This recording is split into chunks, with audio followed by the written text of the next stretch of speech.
Pues estamos aquí, como ha dicho Culo, Raúl y yo.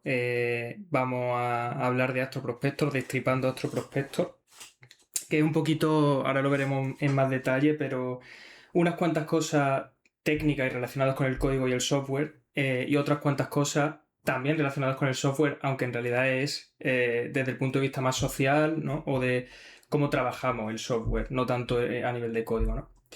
Entonces, vamos a empezar un poquito presentándonos. Si quieres, Raúl, empieza tú.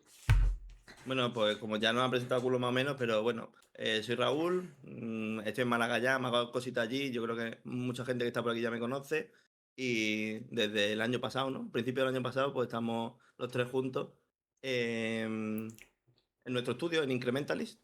De Lu y yo nos encargamos de la programación y Álvaro se encarga de que los juegos se vean bonitos, además, de que funcionen. Bueno, Y sí. Ujú. Dale, dale, dale. eh, de la programación y de todo lo demás. O sea que Efectivamente. al final somos un estudio de 3 personas.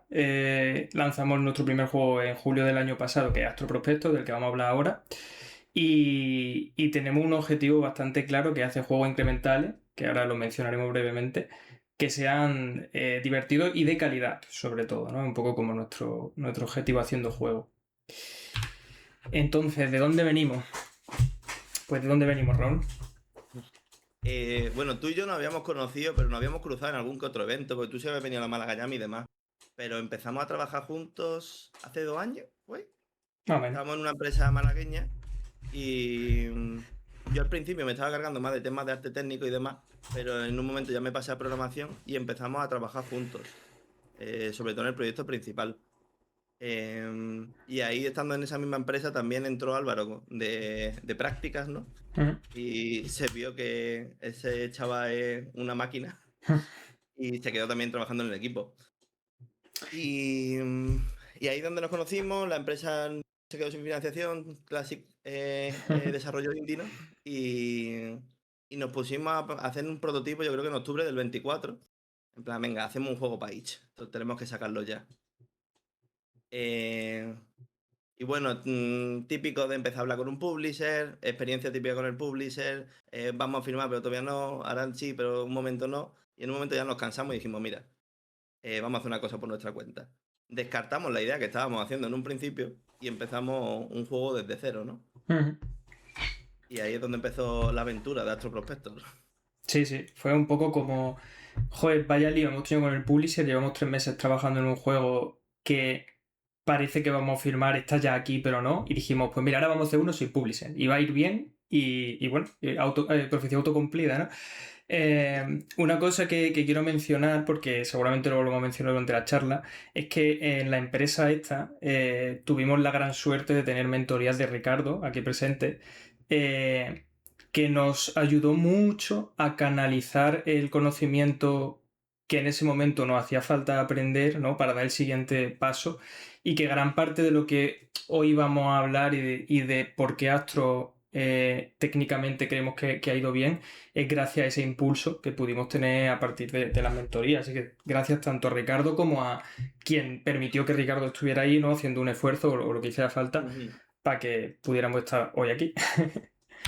Entonces, dicho eso, Astro Prospector.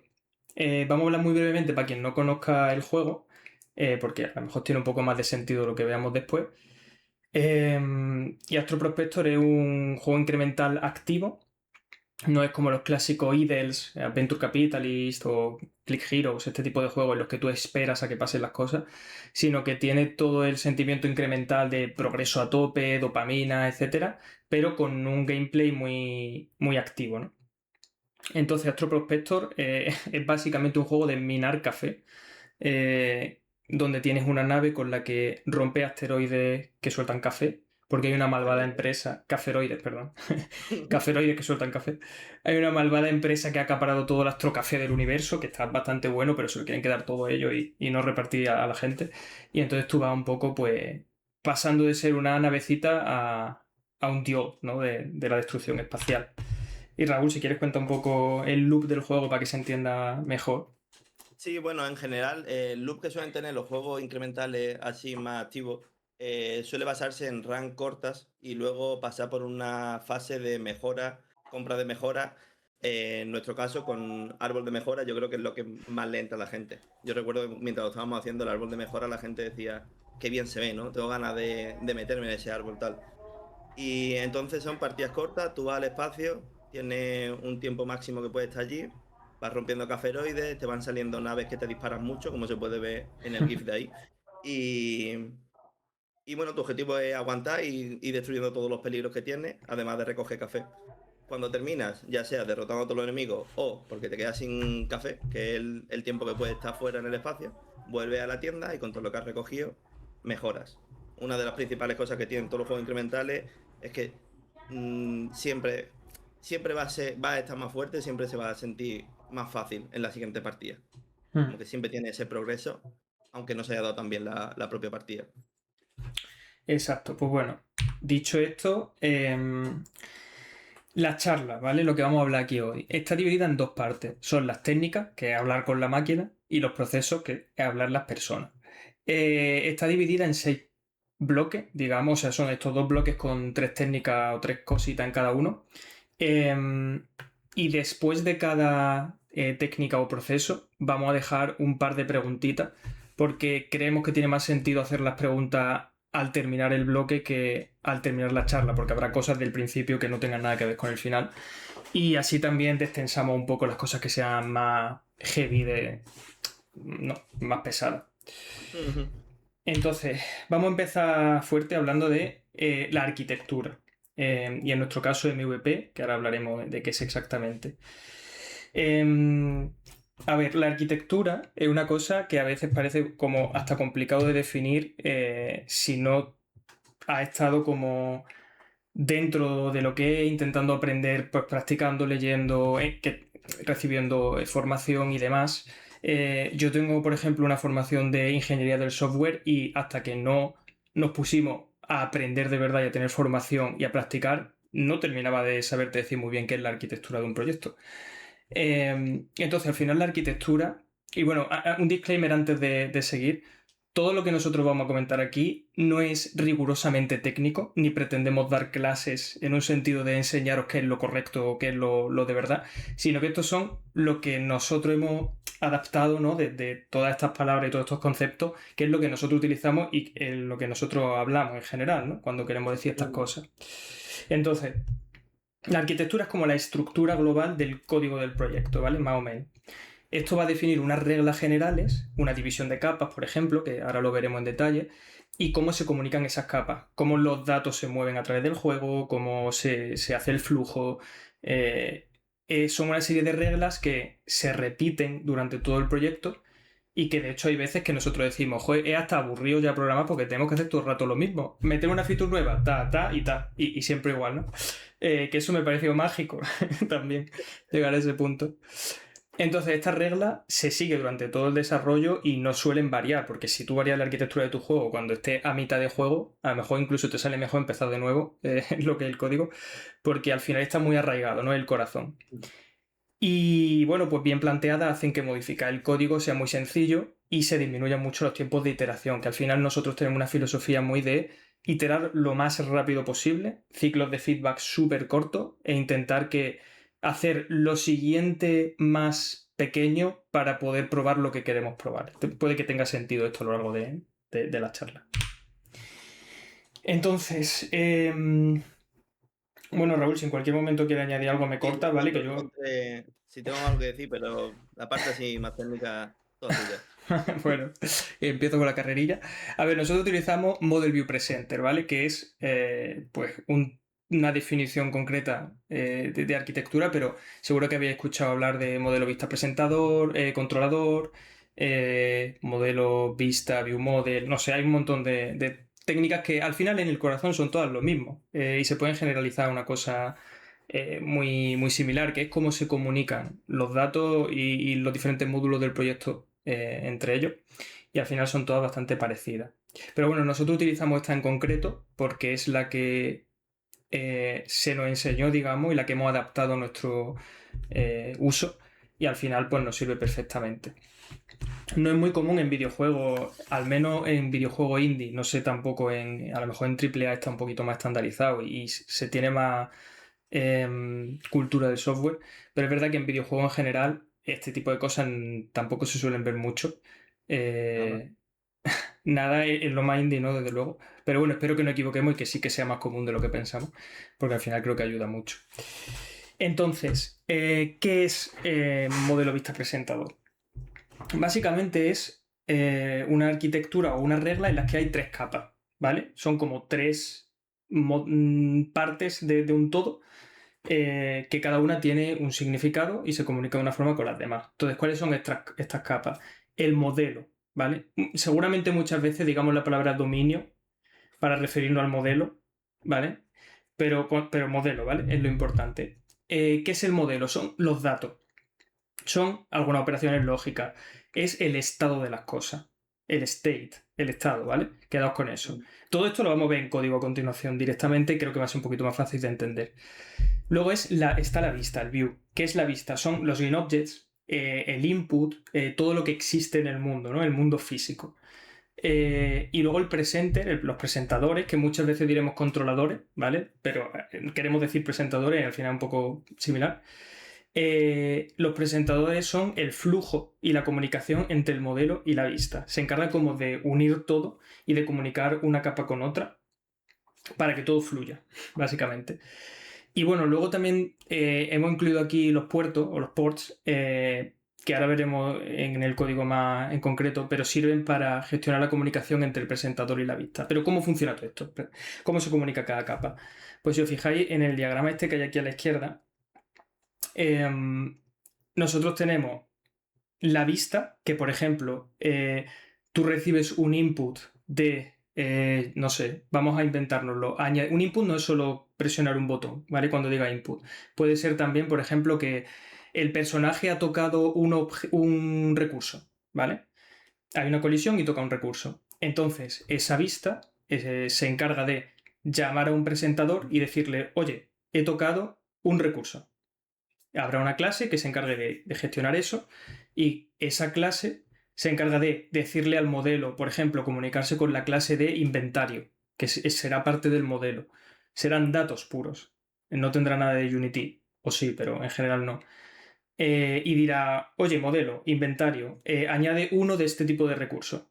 Y luego el presentador, ese mismo presentador, se encargará de decirle a otra vista de el HUD del inventario, de la UI, oye, actualiza la UI con este valor, de que ahora tiene uno más de este tipo. ¿Vale? Ese flujo de la vista le dice algo al presentador y el presentador se comunica con el modelo y luego con la vista de nuevo, es prácticamente lo más común y luego hay pues, diferentes variaciones dependiendo de lo que necesite. ¿Por qué están los puertos ahí? Porque al final la vista puede conocer a la capa de presentadores y a la capa de modelo. El presentador no conoce a la capa de vista y el modelo no conoce a la capa de vista ni a la capa de presentador. El modelo es absolutamente inocuo, no sabe nada de lo que hay por arriba, no sabe nada del mundo. Y el presentador no sabe nada de las vistas, pero tiene que comunicarse con ellas, porque de alguna forma hay que hacer que fluya todo. Entonces, los puertos son interfaces normalmente que las vistas implementan y entonces lo que el presentador conoce son los puertos. Ahora lo veremos en un ejemplo práctico, ¿vale? Vamos a pasar.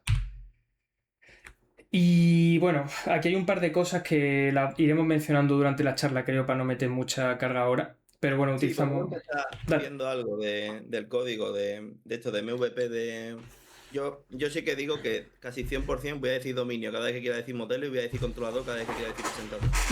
Porque al final es como hablamos luego, no les decimos esos nombres, ¿no? Sí. Entonces, que eso, que podemos enseñar un poco de eso y volver aquí a los entry points y al Zenject Vale, por traer al mundo real, ¿no? Lo que es algo muy bien. de código. Vale, pues entiendo que se tiene que estar viendo ahora el código. Se está Vamos viendo. al station. Vale, Raúl, pues tú me guías, como si fuera Pay. Eh, a ver, realmente teníamos puesto aquí el run state para mirar. Ah, es verdad. Bueno, empezar, sí.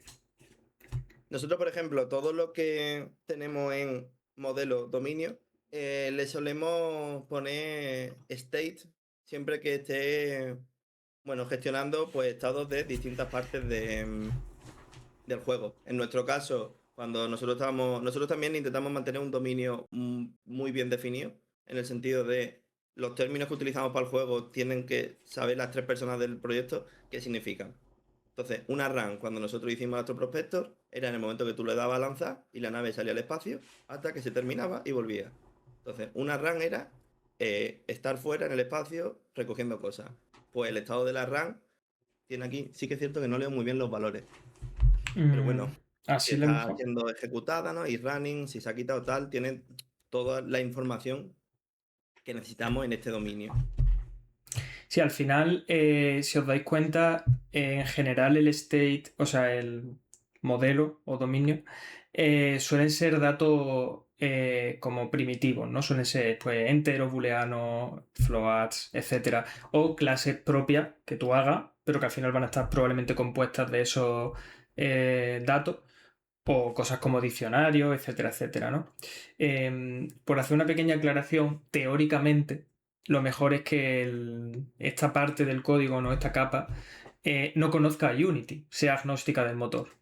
Y está muy bien, pero nosotros a veces nos lo pasamos un poquillo Los por el randoms a forno. veces caen aquí, la verdad. Sí, Ahí hay sí. un más clamp porque nos es más cómodo y en un principio no tenemos pensado trasladarnos de Unity por mucho que quisiéramos, ¿no? Claro.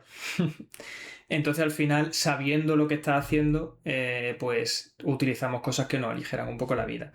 Pero bueno, esto es un state, porque al final, por enseñar un poquito cómo está por dentro, esto de las 3 capas, ¿vale? No sé si había utilizado los assemblies alguna vez en Unity, pero al final, pues son como 3 módulos de código que conocen a otros módulos, pero sobre todo pues, se conocen a sí mismos. Entonces, application es el nombre que nosotros utilizamos para la capa de presentadores y puertos.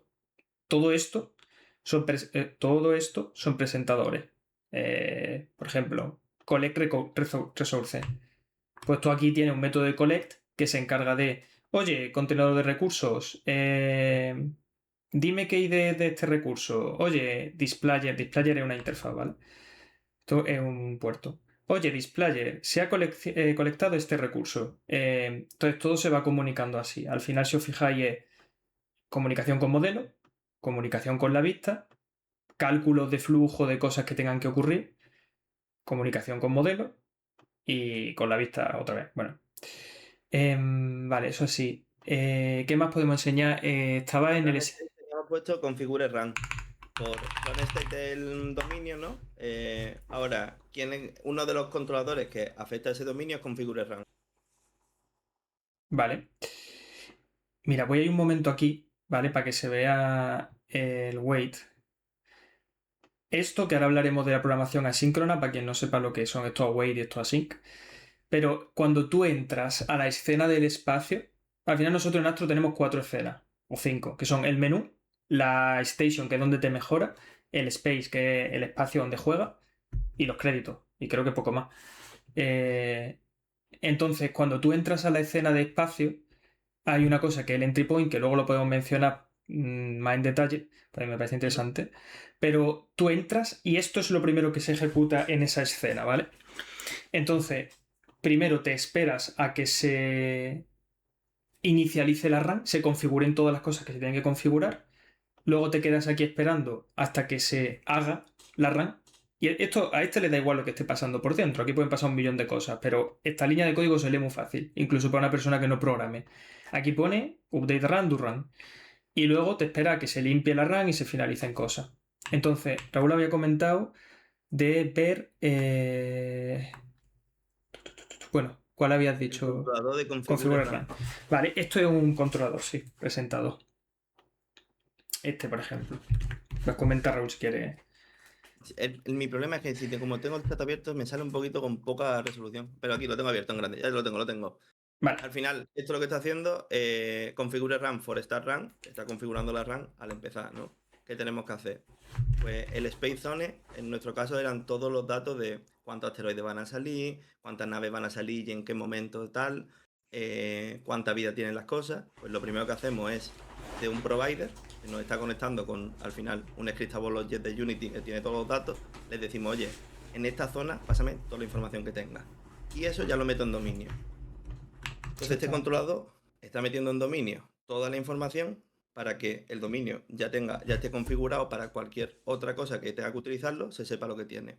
Y ahora, pues, ¿qué hacemos? Llamamos a otro controlador que es Update Zone, que lo que va a hacer, pues, es gestionar toda la aparición de enemigos, si no recuerdo mal. Sí. Y se encarga de enemigos, crear. en nuestro caso, son todas, sí. Enemy es tanto los coferoides como las máquinas que nos disparan. Luego teníamos eso, machines para separar las máquinas de los otros. Entonces, bueno, se va a encargar de sacar a todos los enemigos en general. Después, en el tema de estadísticas, esto no vamos a entrar mucho, pero sí que para gestionar un poco el diseño y el balanceo, recogíamos muchas estadísticas. Pues guardábamos los datos de las estadísticas que queríamos y luego en el run state, que lo hemos enseñado antes, pues creábamos una nueva run. En este caso, pues empezar el tiempo a 0, pone que está running, pone todos los valores iniciales en el dominio. Estos luego se van a ir guardando y se van a ir tocando desde otro controlador que, si no recuerdo mal, era Update Zone. Es posible, sí. O Update Run. Bueno, lo que quería mencionar es que también aquí seguramente estáis viendo mucho código de repente y como muchas cosas pasando y parece muy complejo. A mí al menos me lo parecería si no hubiera visto esto nunca. Pero al final aquí os estamos enseñando un proyecto terminado, que tampoco es que en este punto esté lo más hiper limpio del mundo, ¿no? Pero al final cuando tú estás construyendo un proyecto, pues te aprendes dónde está todo y siguiendo esta arquitectura y teniendo muy claro dónde van a estar siempre las cosas, es muy fácil inferir dónde puede encontrar algo que a lo mejor no recuerda en cada momento donde estaba, ¿no? Y aquí veis muchos datos, pero esto puede ser simplemente cuando estáis empezando un juego esto. Y que este state se encargue solo de sumar el tiempo. Pero bueno. Creo que es interesante que si alguien tiene alguna pregunta concreta ahora la haga, porque quizá vamos a poder dar información más útil, ¿no? Que siguiendo enseñando código. Yo creo que sí, cualquier persona va teniendo dudas con lo que enseñamos. Yo lo que, de acuerdo con Delu, que estamos a lo mejor mostrando demasiadas cosas, habría que ir un poco más lento, pero pararnos en cualquier momento. También un poco lo que dice Delu, no sé si lo teníamos para hablarlo, pero hay que hacer una base de código muy buena. En plan, el 90% de tu código tiene que estar muy bien definido para cuando llega la última parte del proyecto y se tienen que hacer las cosas con un poco más de ligereza, se permita, en plan, tu código permita que haya un poco más de caos al final y todo siga estando muy estructurado. Entonces lo que estáis viendo es terminar un proyecto y después dedicarle 3 meses más a hacer una actualización que no estaba pensada. Pero bueno, hablando de eso de... perdón, Raúl. Vale. Hablando de eso de la actualización, mientras si alguien quiere dejar alguna pregunta por el chat, ahora que lo mire Raúl. Pero sobre lo de la actualización, el hecho de tener esta arquitectura y todo tan definido a nivel de cuándo pasan las cosas, permitió que meter un modo roguelite entero con 8 naves distintas, que al principio no había ni forma de diferenciar las naves en el juego, no habíamos pensado que hubiera naves distintas, y un montón de cosas, fue muy fácil, porque al final fue cuestión de, con todos los dominios y las vistas, digamos, crear presentadores nuevos, es decir, formas de fluir el juego distintas, pero utilizando lo que ya existía. Y al final pudimos hacer mucho trabajo en muy poco tiempo por tener una forma tan sencilla de, pues, crear flujos distintos de cómo las cosas se pasan en el juego, ¿no? ¿Hay alguna preguntilla o algo? Si no, Sí, seguimos. nos ha preguntado Rocío que si solemos hacer algo de documentación o diagramas de clase por si alguien nuevo tiene que entrar en el proyecto o trabajar sobre él. Es cierto que no tenemos en mente que vaya a entrar gente nueva al proyecto. Estamos a gusto siendo 3 personas. Sí que hicimos... El Draw.io sí que ha hecho cositas para nosotros, pero ¿qué hemos hecho? Bueno, hacíamos cosas de diseño sobre todo. Alguna vez hemos diseñado en Draw en diagramas para diseñar a lo mejor pues, un sistema concreto, para comunicarnos entre nosotros más que nada. Pero es que una cosa importante es que el código es la documentación. No hay documentación porque si tú necesitas saber dónde pasa algo, solo tienes que conocer el dominio del juego para buscarlo muy rápidamente. Todo el código está escrito de forma que intentamos que una persona que no sepa programar lo pueda leer y lo pueda entender. obviamente no entenderán un nivel técnico, pero intentando utilizar siempre cosas que son del propio juego, ¿no? Entonces ahora, por ejemplo, hay una persona haciendo el porting a consola y a móvil, y espero que esa persona pues esté pudiendo leer bien el código y no teniendo muchas dificultades. Entonces sí, el código es la documentación.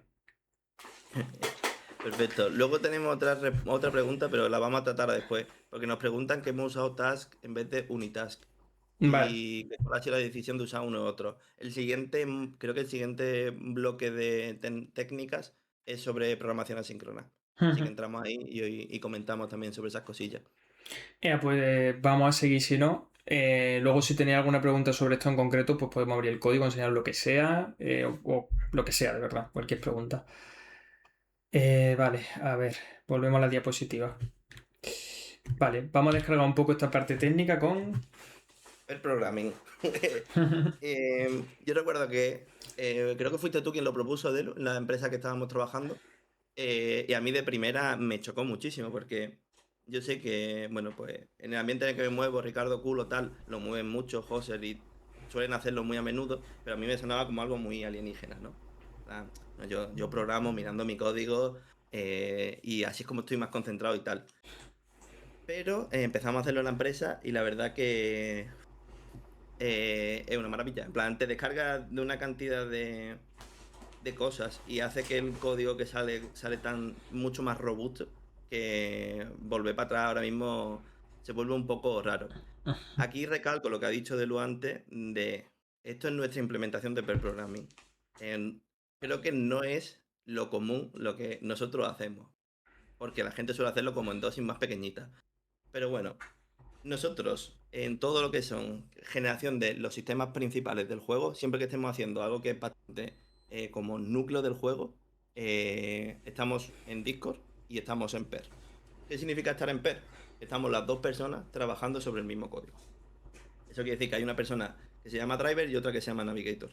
Una persona se está encargando de escribir el código, está compartiendo la pantalla, escribiendo en su IDE, escribiendo el código, y la otra persona le está guiando qué tipo de código tienen que escribir. Entonces, estos dos roles no es que sean permanentes y Denu nunca ha escrito código y yo he escrito todo el código. Sí, cada pequeño intervalo nos cambiamos. Así también nos forzamos a hacer commits pequeños y lo que hemos comentado antes, probar las cosas de forma mucho más frecuente. Entonces, cada 15-20 minutos, quien sea que estaba escribiendo código lo comitea, lo sube al proyecto y cambiamos los roles. A la otra persona le va guiando y tal.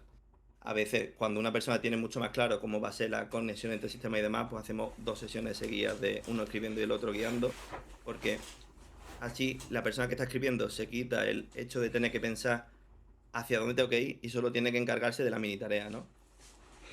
Oye, pues venga, vamos a cogernos de esta lista todas las mejoras que ya estén compradas. Y se pone a escribir el código de eso. Y mientras la otra persona puede ir pensando, vale, cuando tengamos eso tenemos que coger esto otro. Y así nos repartimos la carga mental y sobre todo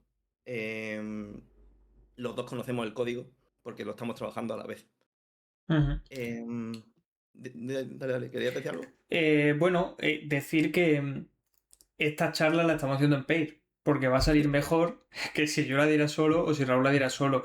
Al final, trabajamos tanto en Pair, que son todos los días, nos vemos por lo menos 4 horas, que es verdad que no hacemos descanso. Bueno, ahora hablaremos sobre eso en concreto, de Pair en el paralelo.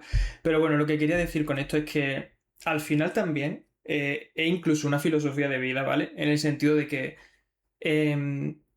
hace poco estaba jugando a un juego con mi pareja y literalmente estábamos haciendo pair programming. O sea, jugar a Blueprints es hacer pair programming. Uno está moviendo al personaje y el otro se fija en detalles, se fija en secretos, se fija en cosas que no puedes fijarte si tú estás haciendo el acto de controlar. No, pues al final esto se trata de uno durante unos minutos puede simplemente dedicarse a pensar abstractamente o concretamente en los sistemas y el otro es su esclavo que escribe código para librarte tú de tener que hacerlo, porque cambia mucho la perspectiva de la mente y además libera muchísima carga mental, que lo ha dicho Raúl, y yo lo noto mucho. Y bueno, hay más beneficios que están aquí, así que si quieres comentarlo. Sí, quería comentar antes de la última diapositiva que nosotros tenemos otro término que creo que nos lo hemos inventado, no lo sé. Pero además de trabajar en PER, siempre estamos en llamada. Así que lo otro le llamamos trabajar en paralelo. Cuando ya tenemos los sistemas y hay que crear contenido, hay que meter fil, hay que como pelearse un poco más con las cosas de Unity en general, ¿no? Que eso ya no es tan importante como que tanto los dos tengamos todo el conocimiento. Seguimos estando en llamada, pero trabajamos en paralelo en el sentido de estamos juntos, estamos trabajando. Si a alguno le surge una duda de, oye, esto me está resultando raro implementarlo o tal, lo podemos ver rápidamente sin tener que escribirnos. Y podemos trabajar en los sistemas que no hace falta que estemos los dos revisándolo, que no requieren tanta carga mental. Beneficios de todo esto de pair programming. Tenemos una fuente de conocimiento compartida.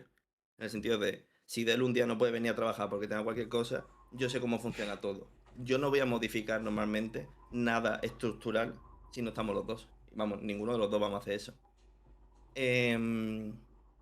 Y también, como estamos en llamada y estamos antes de empezar a ponernos a programa como locos, un poco debatimos hacia dónde vamos a hacerlo, cómo vamos a hacerlo, también reduce mucho los problemas de comunicación.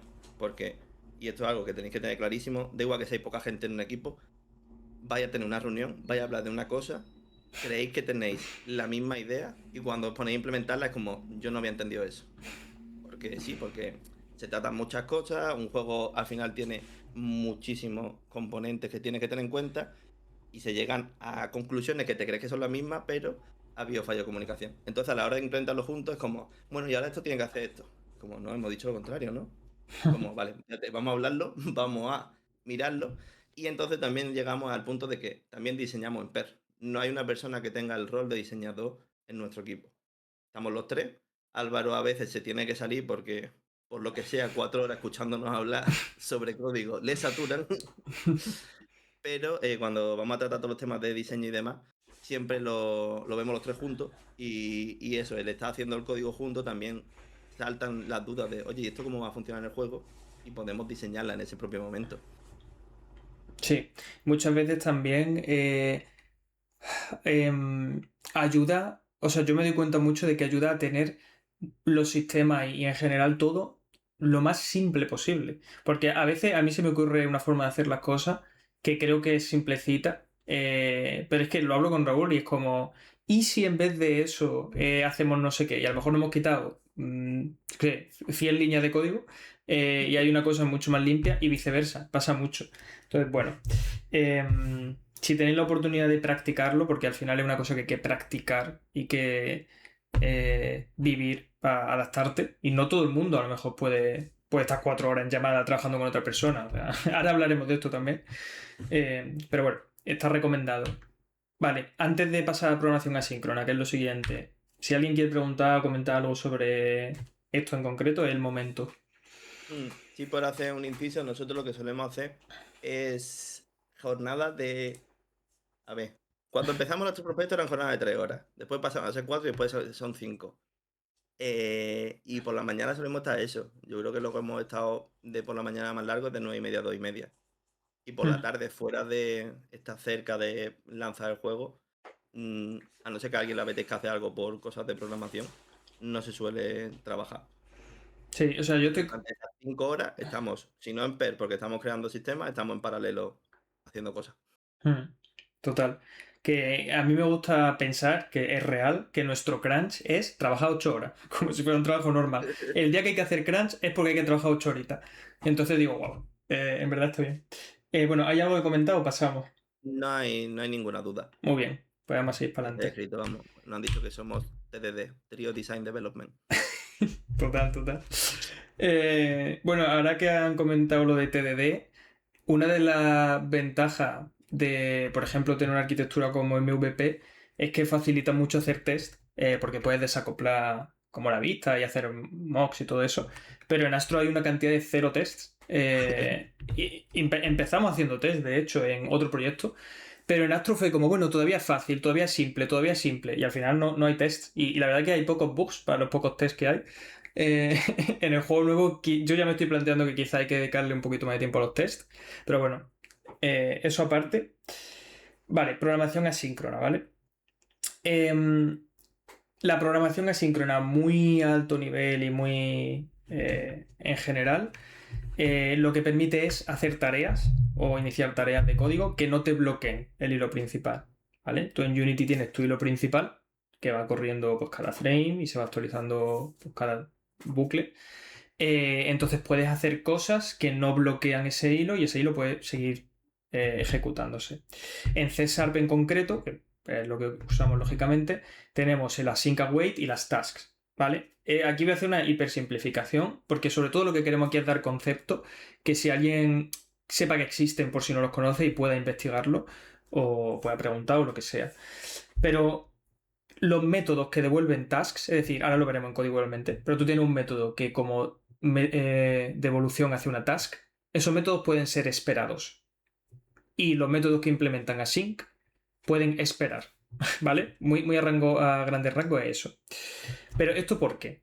Al final nos aporta un control mucho mayor de cómo fluye el juego, al tener también la encapsulación en controladores y tener muy claro normalmente dónde, pues dónde fluye, dónde está como el corazón de todo, es muy fácil abstraerlo con asincronía y permite, aparte de una legibilidad muy grande, comparado por ejemplo con evento, con callbacks y actions y demás, que la usamos bastante poco. Yo de hecho recuerdo que cuando aprendí a utilizar bien los callbacks en los eventos en general, incluso lancé un juego comercial con eventos que había muchísimo, yo pensaba, bueno, me he pasado la programación, en plan, ya podemos hacer cualquier juego con esto.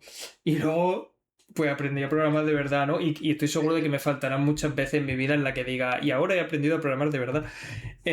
O sea que hay que estar abierto a, a que a lo mejor no siempre, o sea, siempre hay margen para aprender, ¿vale? Y para mejorar el propio proceso de programación. Aquí solo hay dos diapositivas porque quiero que lo veamos en código directamente, pero sí que hay que tener cuidado con varias cosillas, entre ellas que hay que cancelar correctamente todas las operaciones asíncronas que se hagan en el juego. Ahora veremos exactamente qué es eso. Porque si no el juego se queda abierto tras cerrarlo. De hecho, es muy gracioso porque el día que lanzamos el juego, el día de lanzamiento, nosotros empezamos a ver que había mucha gente jugando al juego concurrentemente, muchos jugadores concurrentes. Llegamos a tener un pico de 1.300 jugadores concurrentes. Y claro, para nada entraba eso dentro de nuestra expectativa. Y fue como, wow, ¿qué está pasando? Y me di cuenta de que yo cerraba el juego en Steam y se quedaba como ejecutándose. Y es como, oye, pero si yo he cerrado el juego, pero si estaba todo controlado. Bueno, ¿qué pasa? Nosotros llegamos a pensar que es que el juego había una task o varias que no cerrábamos bien, entonces a la gente se le quedaba abierto y por eso teníamos 1.300 personas, porque en realidad no había 1.300 personas, pero a todas se les quedaba el juego abierto cuando lo cerraban y tal. ¿Qué tuvimos que hacer? Y esto es una burrada, pero también me gusta porque demuestra que al final estamos haciendo productos y juegos reales y no solo lo más mejor. Literalmente hay una parte aquí en el código. A ver. On application quit. Que os lo quiero enseñar. ¿Vale? Aquí matamos el proceso. O sea, tu sistema operativo, cuando tú cierras el juego, te mata el proceso para que no te siga el juego ejecutando. Porque, claro, fue como. Wow, a lo mejor la estamos liando. Pero no, en realidad no fue por eso, ¿vale? No pasaba tanto como creíamos. De verdad había 1.300 personas jugando. Pero bueno, eso es importante. En el juego. Que están Sí. hablando mucho de si eso afecta al algoritmo de Steam. No, que yo sepa, el algoritmo de Steam para el Popular Upcoming y para News and Trending. Popular Upcoming es solo wishlist y en News and Trending es revenue que generas. Pero sí que afecta el número de jugadores concurrentes a la hora de. Sí, sí, claro. ¿Más tiempo en el Popular? Sí, sí, yo creo que sí, vamos. Estoy bastante seguro. Yo lo que sé es que lo que principalmente afecta es revenue y duración de sesión. El Steam truco, nada, pues todo el mundo va a poner una sync ahí que no se cierre. Claro, de hecho lo veamos con eso, ¿no? Lo hacemos a posta. Y así pues. No, pero bueno. Entonces, ¿qué más? Hay que tener cuidado con los async en los paths críticos de código, pues cosas que se ejecuten cada frame y tal, porque bueno, pueden generar bastante basura, porque generan máquinas de estado por dentro, que cosas de garbage collector y demás, pues que pueden quemar un poco. Pero a ver, ejemplos reales o cosas concretas de esto. A ver, que creo que por aquí tenemos apuntado. Así, aquí tenemos apuntado que miremos. Vale. parte del time scaler, pero eso después. Sí, o sea, después los brains y... A Sí. ver, ¿cómo podemos empezar? Vamos otra vez al Station Entry Point primero. Que esto es lo que hemos visto antes para que os suene. Esto es el Station Entry Point. Station o Space, cualquiera. Ah, Space. Quería ver el que era simplecito. El de Space es el que tiene el Esto. prepara, hazla, termina. Vale. Esto es un método asíncrono. Tiene aquí el prefijo o la etiqueta async. Y está utilizando await. Esto simplemente, bueno, y además devuelve una task. Esto tiene todo lo que he dicho en uno.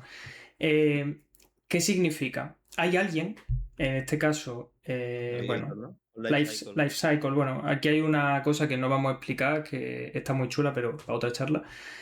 Pero alguien en algún momento le dice a este mono behavior, que es el punto de entrada a la escena, oye, ejecútate, te espero, haz lo que tengas que hacer, ¿vale? Y entonces, como es async, puede esperar a otras cosas. En este caso, pues como hemos dicho antes, espera a que se inicialice la run, espera a que se haga la run, y vamos a ver este caso en concreto. Aquí se está pasando una cosa que es un destroy cancellation token, ¿vale? Esto simplemente sirve para que... A ver... Vale, si aquí lo vamos a ver mejor. De hecho, ahora explico el cancellation token, ¿vale? Pero en concreto, lo que hay dentro de DoRun es un bucle while. Todo era un while, en realidad. Este while tiene dos condiciones. Mientras que la run esté raneando, esté corriendo, se ejecuta y no se haya destruido el cancellation token, ¿vale? Esto lo hablamos después, porque es importante, pero para no entrar en eso.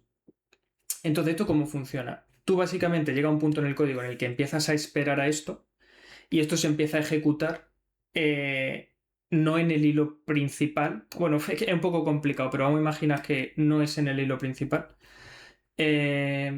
Entonces simplemente cada frame va a ejecutar todo lo que hay aquí y cuando llega a este await, ¿vale? Se espera un frame. Si esto lo quitáramos, aquí pasaría lo típico de que tú le das al play en Unity y tienes que hacer Control-Shift escape para cerrar en el editor de proceso, ¿no? Porque se quedaría friseado. Porque no hay forma de que no deje de estar en un while, lo típico de un while. Pero al añadir esto, que de hecho aquí usamos task y ahora hablamos de la waitable y las task y unitask y todo eso que han preguntado. Pero al hacer esto, pues te espera el siguiente frame. Cuando el siguiente frame termina, entre comillas, y el sistema de asincronía dice que hay que volver aquí, esto lo que hace simplemente es volver aquí arriba. ¿Vale? Y esto al infinito. O sea, quiero decir, al final es fractálico, ¿no? Como el propio código. Tú puedes esperar cosas que esperan cosas que esperan cosas que esperan cosas. Y a ti te da igual en realidad cuánto tiempo pase. Hay cosas que a lo mejor están esperando 0 segundos porque directamente cuando entra devuelve el valor de lo que sea y ni siquiera espera. Pero hay cosas que a lo mejor son literalmente 5 minutos, como puede ser esto. Estos son 5 minutos de estar en este bucle esperando. Y aquí a esta línea de código le da igual. Pero tú como programador, como persona que lee el código, puedes ver esto y no volverte loco con callbacks, de que no, es que ahora el callback de que ha terminado la RAM, voy a tirar desde ese callback otro para empezar, etcétera, ¿no? Entonces, hemos comentado esto. Quiero comentar de los tokens, algo más, Raúl. Yo quiero comentar un poco que cuando se trabaja con la sincronía y con esta forma, ¿no? Sí que es cierto que es un poco contagioso en el sentido de, para que funcione de forma guay, todo tiene que estar montado, o casi todo tiene que estar montado de forma asíncrona. Porque así todos los sistemas van a estar muy bien. Entonces como que un poco que se esparce por todo tu código. Al principio es como esto va a ser asíncrono y luego el juego entero era asíncrono, pero era una maravilla. Porque es como, oye, pues vamos a esperar, tenemos que mostrar la pantalla de inicio, pues await a un dotwin de que se haga la escala 1. Y como dotwin tiene una sync await, te esperas eso, cuando está eso, pongo todos los datos y como que se queda muy estructurado el código y es muy fácil de seguir el flujo, ¿no? Porque está todo muy verboso y todo juntito. Y luego ya cada uno tiene que hacer sus cosas, ¿no? Vamos a ver un break. Tampoco es una súper largo. Increíble. Sí, bueno, Brain básicamente es una clase de la que todos los enemigos heredan, ¿vale? Es como el cerebro de los enemigos. Y aquí hay muchas cosas, pero la única que nos va a importar a nosotros es este start, ¿vale? Esto es un mono behavior. Entonces, cuando se hace este start, ¿vale? Aquí tenemos una sync void, que ahora mencionamos una cosa sobre esto, pero este start no es más que un while, otro while, ¿vale? Mientras no se haya destruido el token, que esto, por explicarlo rápidamente, que es lo que he mencionado antes, los tokens son como algo que está vinculado a... em, que puedes vincular a la sincronía o alguna operación asíncrona y que cuando tú el token le dices, oye token, cancélate, todo lo que esté vinculado a ese token puedes pararlo, ¿vale? Es la forma, digamos, de que no se te queden tasks infinitas abiertas por ahí, porque tú puedes terminar lo que sea que estés haciendo cuando se cancela. Esto, bueno, es un arte en sí mismo hasta que das con la tecla de tenerlo todo bien controlado. Pero lo que queremos mencionar, aquí simplemente hay un loop asíncrono donde hay un método toBehavior. Este método toBehavior lo que controla es... ¿A cuál nos vamos? Plant Boss, por ejemplo. Lo que controla es el... O Astrobot, no sé cuál de los dos. Bueno, vamos aquí. Controla el comportamiento de los enemigos, ¿vale? Y aquí Raúl, si quieres, explica un poco... Sí, al final, el toBehavior que teníamos en el Brain, lo que está haciendo es, al principio, estoy en mi posición en donde me tengo que colocar. Si no lo estoy, me estoy moviendo, me espero un frame, salgo por abajo y sigo dentro del while que teníamos fuera, ¿no? Y estoy aquí moviéndome hacia mi posición. En el momento que llego, y ahora se puede leer muy fácil, ¿no? Me espero el tiempo de ataque. Hago un ataque que se llama multi-speed lane, que dispara varias balas a distintas velocidades. Me espero mi tiempo de ataque. Me voy por arriba, aparezco por abajo y lanzo balas que te persiguen. Me voy al centro de la posición y espero a reposicionarme. Es que prácticamente es como si estuviese leyendo las diapositivas, ¿no? Me espero el tiempo de ataque, hago mi ultimate y después me espero un tiempo entre todos los ataques. Y volvemos al principio. Si ya estoy en mi posición target, directamente vuelvo a hacer todo este bucle. Pero Claro. luego, por ejemplo, si entra dentro de Multi-Speed Lane Ballet, aquí tenemos otros awaits. Por ejemplo, por aquí tiene que estar el Telegraph. Aquí. Un await Telegraph. El tiempo de Telegraph, para quien no lo conozca, un Telegraph es un poco mostrarte que se viene un ataque o algo para que la persona que está jugando tenga tiempo a reaccionar. Pues aquí hacíamos de forma síncrona esperar a que la visual esta haga su Telegraph, que en este caso era cambiar el sprite durante un tiempo y después, cuando terminaba, seguíamos por abajo y ya disparábamos las balas. Claro, entonces al final, a la hora de definir enemigos y comportamientos nuevos, por ejemplo, no necesitamos máquinas de estado. También os digo, los enemigos que teníamos no eran cosas hiper inteligentes. Había algunos que tenían más chichas y hacían cosas reaccionando a ti. Pero como no eran enemigos tampoco súper complejos, pues nos ahorramos hacer una máquina de estado y con asincronías que podíamos tener todo el flujo de comportamiento así. Y casi todos los enemigos son muy fáciles de leer y de modificar sobre todo, porque al final es literalmente líneas para abajo que puedes leer. Quería mencionar de esto, bueno, podemos hablar un momento del timescaler, que esto no es asincronía como tal, pero está guay, por si alguien no lo ha pensado nunca. Este timescaler es como si fuera el time de Unity, de donde se saca el delta time y demás, pero custom, ¿vale? Entonces, esto no es más en su esencia que coger el timescale de Unity, el delta time en este caso, y multiplicarlo por una escala propia, ¿vale? Que en este caso, por ejemplo, es 1, pues porque es el tiempo normal. ¿Esto por qué lo hacíamos? Porque cualquier cosa de nuestro juego, todos los mono behaviors que utilicen pues el delta time para lo que sea, pues para moverse o para lo que sea, los timers, por ejemplo, el tiempo que te queda en la run se va bajando. Eso, en vez de multiplicar por delta para calcular el tiempo en segundos, lo multiplicábamos por nuestro scaled delta time. Con esto hacíamos cosas como el slowdown del juego, donde pues cuando te hacían daño o cuando pasaban ciertas cosas, todo el juego se ralentizaba, pero porque lo que tocábamos en realidad era la escala custom nuestra, no el time de Unity. Sobre todo porque cuando empieza a usar Unity y empieza a tocar el propio escala del tiempo de Unity, pues por ejemplo, si tienes menús ya no funcionan o tienes que hacer que se procesen independientemente del tiempo, los DoTwin pues tienes que configurarlo aparte o cualquier cosa, ¿no? Entonces, bueno, y luego con esto pues teníamos los wait for, que lo usamos bastante, que no es más que como si usaras el task.delay, para quien lo conozca, es decir, espera un tiempo asíncronamente, pero con el tiempo de Unity, con el tiempo de nuestra escala. Entonces podías como hacer que las cosas se esperaran y reaccionaran bien a cuando hacías slowdown del tiempo o cuando el jugador pausaba, porque al final todo el tiempo estaba controlado por nosotros y no se usaba el del motor. Pero bueno, esto como curiosidad. Ujú. Algo más de sincronía. Bueno, el async void del brain. A ver, no está recomendado, de hecho el propio Ryder me lo dice aquí, que se hagan async voids. Creo que principalmente porque cuando si peta algo de código, si sale una excepción, no lo pilla. Está Directamente. silencioso. Eso fue momentos duros cuando petaba y era como, ¿de dónde vendrá ahora? Sí, peta silencioso. En el Astro lo sufrimos. En el juego nuevo está desde el principio todo bien, entonces controlado. Ujú. Pero bueno, aquí fue donde lo aprendimos. Pero, sin embargo, en algún momento tiene que empezar la task. O sea que estamos en Unity. Y Unity no está preparado tanto para hacer este tipo de cosas a nivel conceptual. Entonces, claro, pues tienes que en algún momento tirar el async void. Y en nuestro caso aquí en el start. Bueno, vamos a seguir un poquito, que si Dame un no. segundo, que tenemos un par de preguntas y avanzamos. Sí. Nos preguntan, ¿cómo se añadiría si ocurre X durante el tiempo entre ataques? Entonces lanzar Y.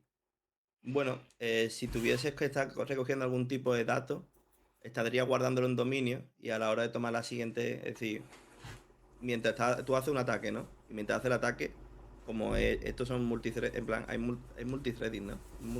Son hilos distintos. O es el mismo hilo. Bueno, es que depende, creo un poco, pero vamos a suponer que son hilos Vale. distintos. Bueno, o es el mismo hilo, es el mismo hilo. Lo que sea. Em, Eso, mientras está sucediendo eso, otra persona, en plan, otro controlador puede estar guardando cualquier dato que quieras procesar de, oye, pues si el enemigo ya perdió vida, el siguiente ataque es un poquito más flojo. Y luego, a la hora de tocar más el siguiente, pues te haces tu método de el ultimate, pues si se ha perdido más de 3 vidas mientras de que he empezado, me relajo y hago un ultimate más chiquitito. Mm. Y Vale. es verdad, teníamos otra duda de que por qué usamos task en vez de unitask. A ver, no usamos Unitask porque el día que empezamos a usar las tasks miramos un poquillo y parecía que estaba suficientemente bien ya en Unity las tasks como para usarlo. De hecho, Unity no sé en qué versión metió los awaitables, que son como su encapsulación de las tasks, que entre otras cosas que recuerde están cacheadas y tienen como pools y demás y son teóricamente más óptimas. Y bueno, al final nosotros la intentamos utilizar sobre todo en Mono Behaviors para que simplemente vayamos con Unity. Y no hemos tenido problemas prácticamente de performance por tasks, excepto en... A ver, teníamos los asteroides, hay sitios en los que instanciamos a lo mejor, bueno, instanciamos, existen a lo mejor 200 o 300 asteroides a la vez, cada uno con su do behavior asíncrono, que se destruyen y se crean cada segundo. Entonces, claro, ahí sí que tuvimos que cambiarlo un poquito. Pero más allá de eso es que no hemos tenido problemas de performance, así que no hemos llegado a necesitar Unitask. Solo Awaitable y demás.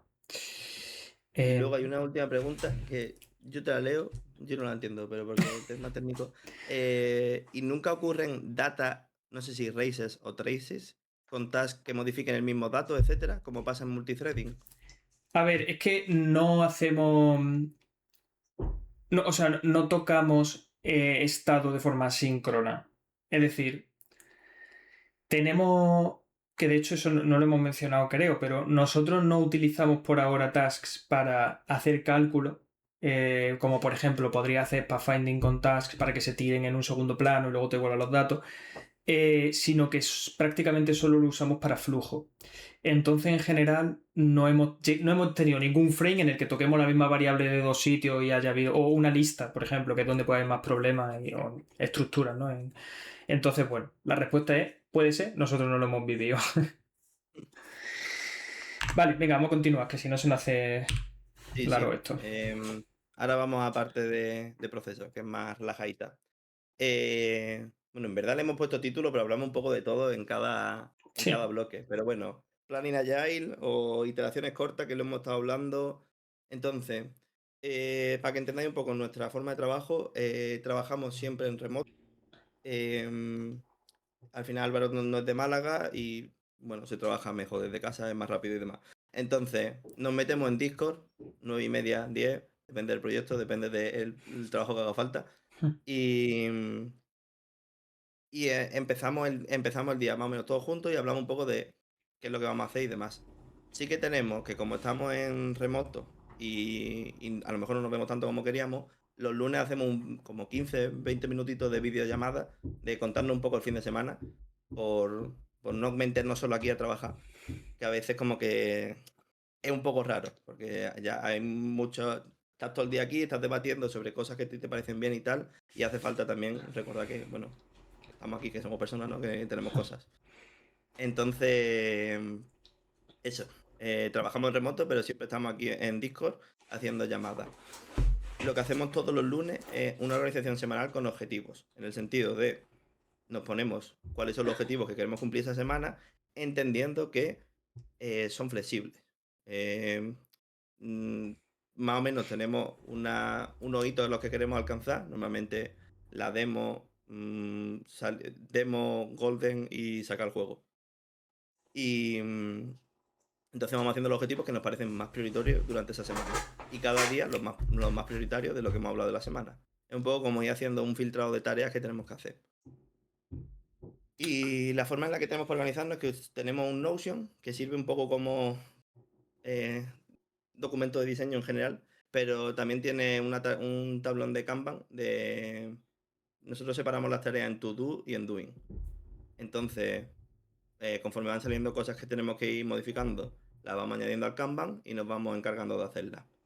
Y lo que sí solemos hacer cuando Álvaro no está presente en llamadas es juntarnos cuando terminamos el día un poco para hacer un check de, ya no es de qué has estado haciendo, sino, oye, pues nosotros hemos estado haciendo estas cosas, hemos probado a implementar esto de esta manera, va a funcionar así el juego, también para que Álvaro siempre tenga claro qué es lo que está haciendo y él nos va enseñando las cosas de arte para que nosotros veamos cómo las vamos a ir implementando.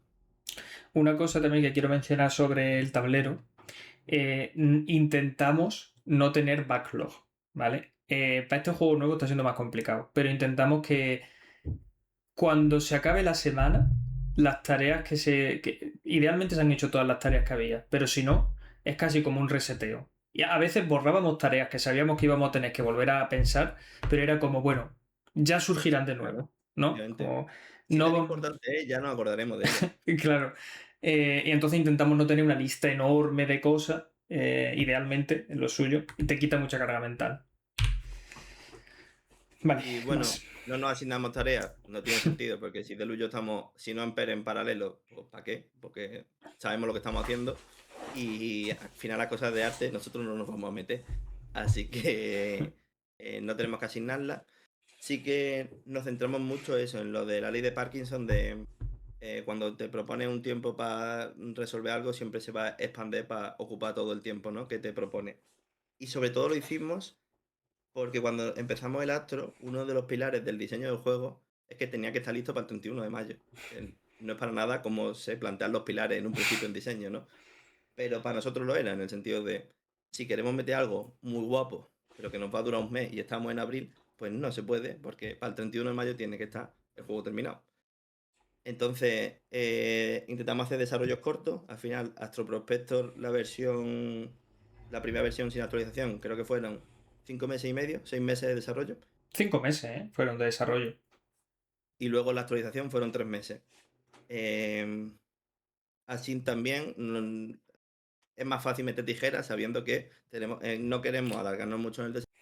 Preferimos hacer experiencias cortas que no se vayan de madre. Y bueno, eso, jornadas reducidas, como ya hemos hablado, 5 horitas. Al final en PER siempre es más intenso y acabamos más cansados. Entonces tampoco podríamos estar aquí 8 horas, ni aunque quisiesen. Y nos ponemos unas fechas al empezar el proyecto. Normalmente eso, pues la demo, el cuándo queremos tener más o menos la y cuándo va a salir el juego. Y esas son las únicas 3 que vamos intentando cumplir. Luego también en Astro sí que éramos más estrictos en el sentido de que no queríamos alargarnos. En este en el nuevo que estamos haciendo, pues hemos tenido que hacer más iteraciones sobre lo que es la base del juego y habrá que ver cómo va con la fecha. Sí, Por ahora solo se han atrasado 2 semanitas. sí, sí. Habrá que ver. Pero bueno, la idea es siempre intentar, tampoco sin agobiarnos extremadamente, pero intentar ser lo más rigurosos con el tiempo posible. Vale, pues vamos a estar. Bueno, no sé si alguien quiere comentar algo. Te pregunto del postmortem. El tiempo de desarrollo del update fue un 60% del tiempo previo. ¿Mereció la pena? Claro, ¿qué es merecer la pena? A ver, Porque se puede mirar por tema económico, ¿no? El tema económico fue raro porque nosotros cuando sacamos el juego, en la actualización, como que yo por lo menos esperaba como un pico de venta y que fuese bajando como una salida, ¿no?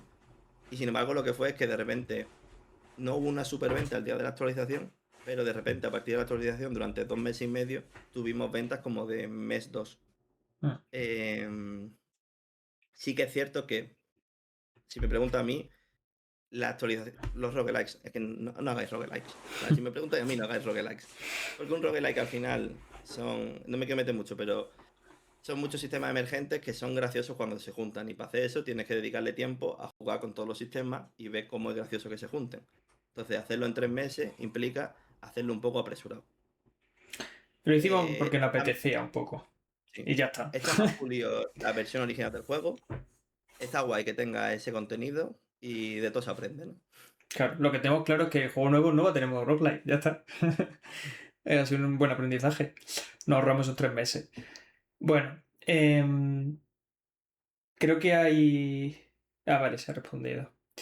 Vale, pues a ver, esto va a ser un poquito más chill, esta parte técnica, porque básicamente es mencionaros que tenemos una librería o una serie de código que reutilizamos entre juegos, ¿no? Que no nació en Astro, ni tampoco murió en Astro. Es decir, ha sido una cosa que en Astro hemos pulido muchísimo porque hemos hecho todo el ciclo de lanzar el juego. Pero bueno, ya venía de antes, de la empresa en la que estábamos trabajando antes, ya teníamos algunas cositas que habíamos ido trabajando y incluso de antes yo tenía cositas que incorporamos y etcétera. Y al final son sistemas que de hecho son los que hay aquí. Tenemos Common System, es como se llama. Y tenemos Achievements, pues todo el sistema de logros ya lo tenemos integrado para que luego en el juego lo único que haga falta sea poner el código de cuándo, exacto, de cuándo se desbloquea un logro. Pero todo lo que es el sistema de logros ya existe, ¿para qué lo vamos a volver a hacer? Sistema de audio, bueno, nosotros ahora lo vamos a hablar, pero utilizamos Fmod y básicamente lo menciono aquí. De todos los plugins que utilizamos, que están aquí escritos por si alguien no conoce alguno y tiene curiosidad, ahora podemos decir de qué es cada uno, pero tenemos adaptadores de los plugins para que al final, si algún día tenemos que cambiar, yo qué sé, pues no podemos utilizar Fmod por lo que sea, o Zenjet, bueno, Zenjet no está desacoplado, pero Rewired, pues simplemente cambiamos el plugin, pero todo el código nuestro pues tiene su capa de adaptación para que sea inocuo ese cambio, ¿no? Tenemos input bastante abstraído, cosas de persistencia, pues de guardado básicamente, tema de plataformas, pues de manejar cosas de Steam, de web, bueno, lo típico, settings también los tenemos ya, o sea, meter los settings en el juego nuevo fue una mañana de 3 horas y media y hacerlo para el Astro a lo mejor fue una semana, o sea que al final ha cundido bastante. Y demás. Los plugins que utilizamos principalmente son Zenjet, lo utilizamos muchísimo para inyección de dependencias, que no nos hemos metido en eso, pero bueno, daría para otra charla en sí misma, creo yo. Easy Save para el guardado, al final tampoco tenemos un guardado hiper complejo. Fmod para el audio, porque es lo mejor que hay, sinceramente. A mí me encanta para retocar audio y hacer cositas, está muy bien. Rewire para input, el SteamWorks.net pues para Steam. Super Unity Build, que ahora lo vamos a ver en detalle porque nos ha servido muchísimo. El Odin Inspector, que claramente es de los mejores plugins. En los cielos vigilándonos y cuidándonos. Sí. Y la Ven Console, que al final es una consola de debug que no ha venido muy bien. Made in Spain también esta consola. Y bueno, hacemos Continuous Delivery, ¿vale? Porque no nos atrevemos a llamarlo Continuous Deployment, porque no lo es. Y Continuous Integration también hacemos porque literalmente somos los dos tocando el mismo código. O sea que el código está integrado siempre y no hay ningún problema.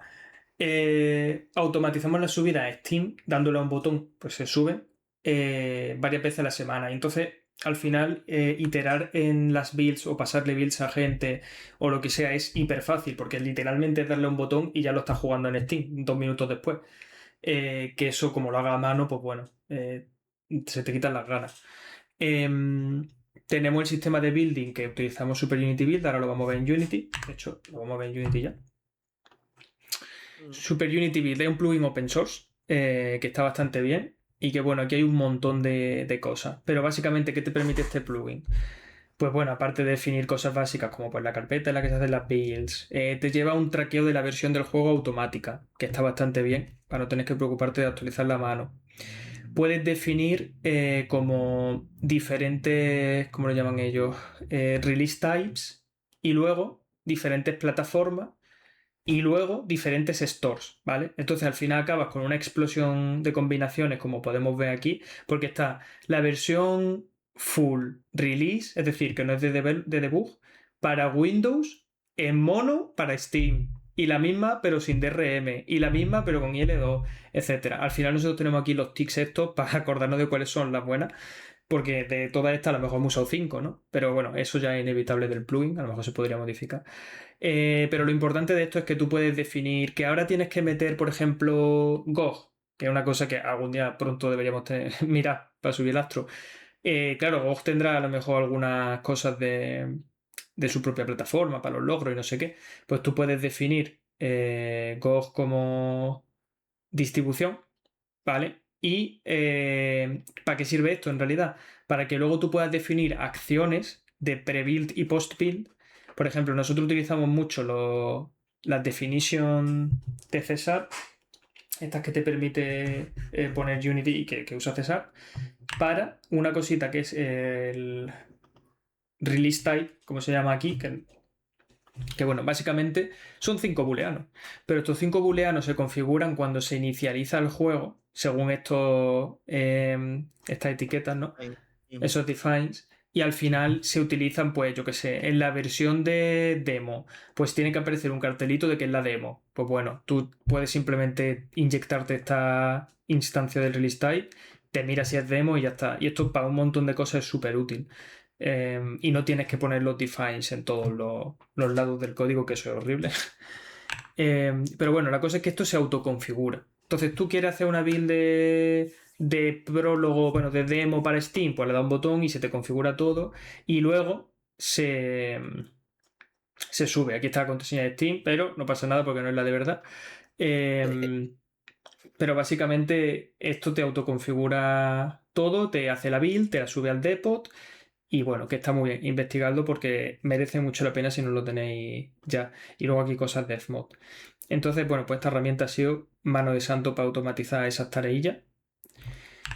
Y sobre todo para no tener miedo sobre todo para probar en Steam Deck, es que era como, el primer día que subimos una build fue como, espérate, voy a coger la Steam Deck, ya que está el mando metido, y vamos a ver si funciona, que falla, que no falla. Y podemos hacer pruebas desde minuto 1. Exacto. Bueno, sí, y vamos a ir un poquillo ya más rápido, porque creo que llevamos un rato y para no... bueno, sí, lo último de la parte esta de tools es que, bueno, Scriptable Objects para gestionar la mayoría de datos del juego, todos los datos del juego están en Scriptable Objects. Y luego tenemos un sistema que lo explico muy por encima, que nosotros lo llamamos Game Modes, que básicamente tú tienes un scriptable que es el Game Mode Data, que esto guarda una referencia a otro scriptable, ¿vale? Puede haber muchos scriptables como este, que son configuraciones del juego. ¿Y qué tienen las configuraciones del juego? Referencia a otro scriptable que cada uno guarda datos. ¿Esto para qué sirve? Porque hay, por ejemplo, un game configuration del juego completo y un game configuration de la demo. Si yo cambio en el game mode la referencia del full game a la demo, estoy jugando a la demo. Ya está. Y eso se autoconfigura en tiempo de buildeo, más o menos. Sí, en tiempo de buildeo. Se cambia esa referencia para que cuando nosotros hagamos la build de demo se cambie, o sea, ya estés jugando a la demo porque todos los datos, por ejemplo, sectors data. Aquí está toda la información del balanceo de cada zona, con los números. Joder, sí que había. Me acordaba. Entonces, todo esto, el balanceo de la demo es completamente distinto. Pues tú simplemente se referencia a la demo y ya está. Es una forma fácil de tener distintos modos. Por ejemplo, en el juego nuevo estamos utilizando mucho este sistema para tener un game mode de test en el que pues, ponemos valores loquísimos para probar cosas, pero seguimos teniendo todo el diseño del juego en su scriptable correspondiente. Y bueno, todo esto que veis aquí gracias a Odin para que se vea todo bien y poder tal. Y una última cosa que está chula es que al final intentamos tener herramientas custom para que nos quiten trabajo, básicamente, para poder ser lo más vagos posible. Tenemos el Upgrade Tree Editor. Tienes que arrastrar la referencia. ¿Cómo se llamaba? FG barra baja Perdón. Grace. Este. Vale, esto es utilizando el sistema de grafos de Steam, el árbol de mejora del juego. Estos son referencias a scriptable objects que se renderizan de otra forma. Están chinos, ¿verdad? Y que aquí podemos tocar valores para que esto sea el Source of Truth, perdón, de todo el juego. Entonces nosotros nos veníamos aquí ya cuando estábamos bastante adentrados y decíamos, a ver, esta mejora, quizás la podríamos mover aquí, no sé qué. Entonces tú simplemente referencias, pues ahora desde esta se va a desbloquear esta. Hace esto, le da un botón y eso se te guarda ya en los scriptables y iteramos infinitamente más rápido que si estuviera que tocarlo a mano. Pero eso, al final es montarte tus propias tools. Esa es la moraleja. No sé, Raúl, si tú quieres añadir algo. No, es simplemente eso. En plan, todo lo que podáis haceros de tools, de tareas que vayan a ser muy repetitivas, porque esa es como un poco la más tocha, pero un botón de coger automáticamente las referencias del I2, que por cierto no lo hemos mencionado, creo. Pero Bueno, un botón que coja automáticamente las referencias de texto localizado. Y si tienes puesto bien, nosotros los naming los tratamos mucho. Las upgrades se llaman así, se llaman igual en el drive en el que están los términos. Entonces, tú le das al botón, incluso le das a un botón que coge todos los upgrades y los revisa. Y los que no te encuentres, te dice, oye, en esta y en esta te faltan descripciones.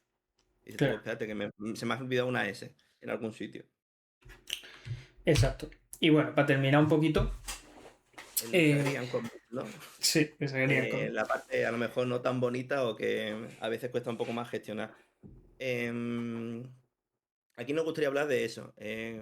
Como hemos dicho, más o menos hemos intentado mantener pues un ambiente en el trabajo más o menos guay, que no nos canse mucho, que eso, que tengamos un buen balance con la vida. Sin embargo, la incertidumbre de sacar un juego y de no saber cómo va a ir, de esa sensación de que siempre todo lo que le puedas meter al juego va a quedar mejor, ¿no? Entonces, saber tener que decir, vale, pues esto no va a tiempo y el juego no va a salir con esto y no pasa nada. Eso va a generar mucho estrés y es importante que habléis dentro del equipo y sobre todo que aprendáis a gestionarlo para que ese estrés no tenga como un sitio en el que se vuelva insostenible, ¿no? Eso así como consejo en general a la hora de sacar juegos. Luego, en nuestro caso somos 3. A mí me encanta el número porque no puede haber empate, pero no quiere decir que siempre se haga lo que tú consideras que es mejor. Entonces, en el sentido, el disagree and commit es tú estáis debatiendo algo. En tu mente, claramente, la nave debería moverse 7 veces más. Pero las otras 2 personas no quieren. En vez de seguir como en el bucle de decir, pero es que yo considero que es mucho mejor, a veces simplemente tienes que decir disagree and commit. Y luego, otra cosa que creo que está mencionada en la siguiente diapositiva, el cerebro es muy malo a la hora de deducir que es divertido y que no. Entonces, lo mejor es probar las propuestas. Siempre que una propuesta no cueste mucho implementar y hacer la prueba, probarla, porque va a ser la forma más sencilla de, por lo menos, ahora tenemos unos datos empíricos de, vale, lo he probado y a mí esto no me resulta divertido, o sí me resulta divertido y creía que no. Y luego muchas cosas importan menos de lo que tú te crees. Hay veces que a lo mejor te pone un poco pesado con una idea y que crees que va a ser mucho mejor y que a lo mejor es que eso es lo que falta y tal, y luego a lo mejor no se implementa nunca o se hace otra cosa y dices, en verdad, ¿qué más daba? Si es que estábamos haciéndolo bien, no sé si me explico, ¿no? Que muchas veces nos obsesionamos con detalles que son irrelevantes. Em, y bueno, sí, sobre todo esto del Disagreeing con me, decir, mira, pues no estoy de acuerdo contigo, la verdad es que en absoluto, eso lo piensas, no lo dices, bueno, lo puedes decir también, ¿no? Pero lo importante es que luego digas, pero no pasa nada, vamos para adelante, ya está, vamos a probar lo que tú dices, vamos a hacerlo como vosotros creéis, ya está. Y la mayoría de veces funciona mejor de lo que podría funcionar si se hiciera lo que tú quieres, o si no hubiera como una especie de debate y tal. Esas tensiones es que lo bueno y lo malo, porque esas tensiones yo creo que generan cosas más perfectas, entre comillas, pero se sufre en el proceso, ¿no? Y yo, por ejemplo, recuerdo, bueno, yo y los tres, vaya, que el último mes del Astro fue durete. Duro a nivel de estrés.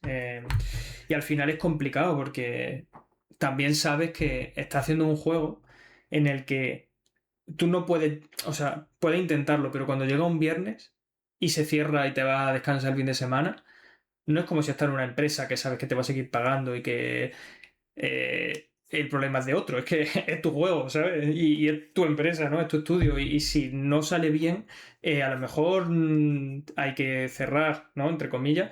Y esa carga mental, aprender a gestionarla es complicado. Y lo que tienes que intentar es no derivarla en los demás, sino, bueno, compartirla con los demás. De hecho, es que eso es lo que mejor funciona en realidad. Siempre que hablamos las cosas, una vez que estamos estresados, es cuando menos mejor lo llevamos, ¿no? Totalmente. No sé, algo También más. la herramienta más importante a la hora de diseñar un videojuego, sobre todo siendo un estudio pequeño, la tijera, en plan, el juego es mejor que esté cerradito y cortito a que se hagan 18 sistemas que luego hay que trabajar sobre ellos. Em, Eso súper importante. Luego aquí tenía una cosa de, bueno, cuando damos feedback a otros departamentos, el intentar un poco, en vez de como decir, oye, pues esto yo no lo hubiese hecho así o tal, preguntar primero, ¿no? O sea, nos ha pasado a veces que Álvaro hacía una cosa de arte totalmente distinta a lo que nosotros teníamos programado de programación y es como, en vez de decirle, no, es que nosotros es así, es como, ¿por qué lo has hecho así? En plan, ¿qué es lo que te viene bien que esté esta distribución? Y nos dicen, no, pues mira, es que a lo mejor sí tengo mejor forma de mostrar el tipo de recursos. Decimos, "Ah, vale. Y buscar un punto común, ¿vale? Y si en vez de esto hacemos una cosa parecida a esto, ¿cómo sería? Un poco preguntar por qué está haciendo la cosa en vez de pensar, en vez de intentar explicar también el por qué quieres hacer tú lo tuyo. Exactamente. Así que bueno, ¿ahora qué? Pues eso, ahora estamos trabajando en un nuevo juego desde finales de enero. Queremos repetir un poco la estrategia del Astro a nivel tanto de género, mercado, tenemos muchísimas herramientas y código que reutilizamos e ir un pasito más allá, simplemente. Estamos con un juego que se llama Holy Mine, que básicamente va de alimentar un agujero, de purificar un agujero con un ejército de minions, una cosa un poco rara, pero está graciosa. Y ahí estamos. Y bueno, también una cosa que quería comentar es que, por si alguien no conocía el juego, creemos que parte del éxito de Astro es esto que hemos contado. No es solo que el juego esté bien diseñado, que yo considero que está bastante divertido, pero un estudio de 3 personas en 5 meses ha vendido 120.000 copias, cada uno desde su casita trabajando por las mañanas, y creo que gran parte de eso es por la forma en la que hemos intentado afrontar el desarrollo y por tener esta perspectiva que no solo es el producto y vender, sino también, oye, que somos personas, vamos a hacerlo lo mejor posible. Cuanto más descansamos, mejor trabajamos, si es que eso es así. Pero Yo bueno, creo que de él lo empezaba uno de cada 2 días, en plan, ayer estaba paseando a Pico. He tenido una idea, escuchadme. es que parece broma, pero seguramente mi perro es el que más me ha ayudado a diseñar nunca videojuegos, porque sales a pasear y claro, todo el cerebro ha incubado todas las ideas de todo el día y que eso también es una maldición a veces, ¿eh? Pero un poco difícil de controlar, porque a veces quiero no pensar en el juego. Quiero decir, venga, a otra cosa, y bueno, hay que gestionarlo también, ¿eh? Que no es bueno tampoco estar todo el día con eso en la cabeza. Pero sí, si alguien tiene cualquier preguntilla, pues ahora estamos un rato para charlar. Y muchas gracias gracias espaciales, por escucharnos. Ahí hay un QR del Astro por si alguien no lo conocía. No lo conocía. Y muchas gracias.